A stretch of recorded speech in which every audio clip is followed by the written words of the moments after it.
بسم اللہ الرحمن الرحیم۔ السلام علیکم بہن بھائیوں، بیٹر بیٹیوں، ویلکم ٹو مائی چینل۔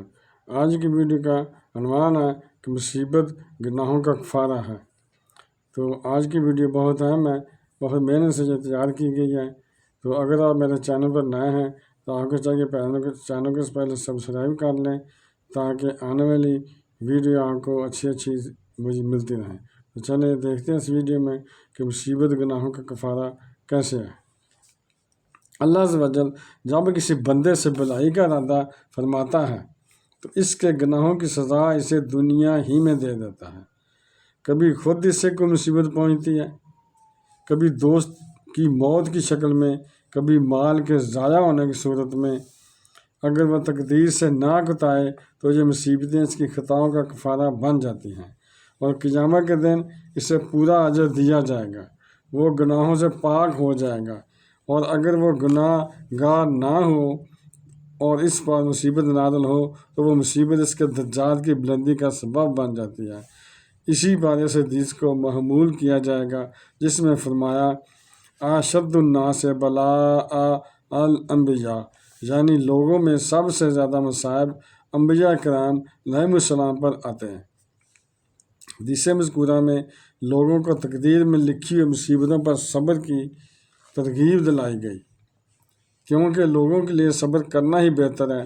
پس جس نے صبر کیا وہ کامیاب ہوا، اور جس نے تقدیر پر صبر نہ کیا تو اللہ عز و جل کی لکھی ہوئی تقدیر بدل تو سکتی نہیں ہے، پس اس نے بلندی درجات اور گناہوں کی معافی جیسی نعمت کو گنوا دیا۔ مفسر شہید حکیم الامت مفتی احمد یار خان داہی دامہ اس حدیث پاک کے تحت فرماتے ہیں گناہوں پر دنیا میں پکڑ ہو جانا اللہ عز و جل کی رحمت کی علامت ہے، اور باوجود سرکشی و زیادتی گناہ کے ہر طرح کا عیش ملنا غضب الہی کی نشانی ہے کہ اس کا منشا یہ ہے کہ تمام گناہوں کی سزا آخرت میں دی جائے۔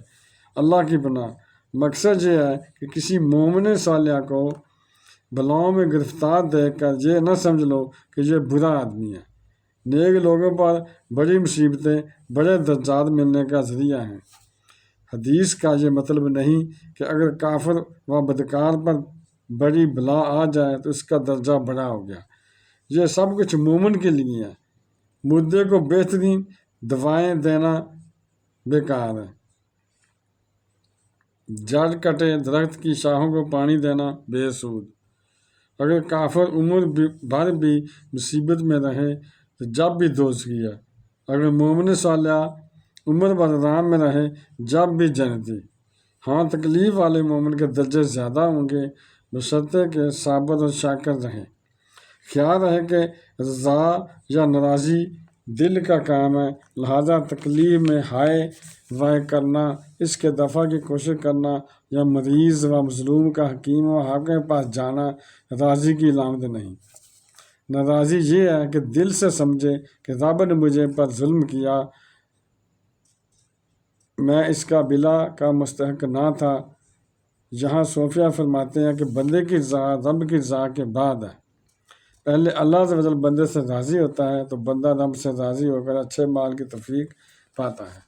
تو بہن بھائیوں، بیٹے بیٹیوں، اگر آپ کو میری یہ ویڈیو پسند آئی ہے اور اگر ابھی تک آپ نے میرے چینل کو سبسکرائب نہیں کیا تو لازمی کر لیں تاکہ آنے والی ویڈیوز میری اچھی سے اچھی آپ کو ملتی رہیں۔ تو چلیں ملتے ہیں انشاءاللہ نیکسٹ ویڈیو میں۔ السلام علیکم، خدا حافظ۔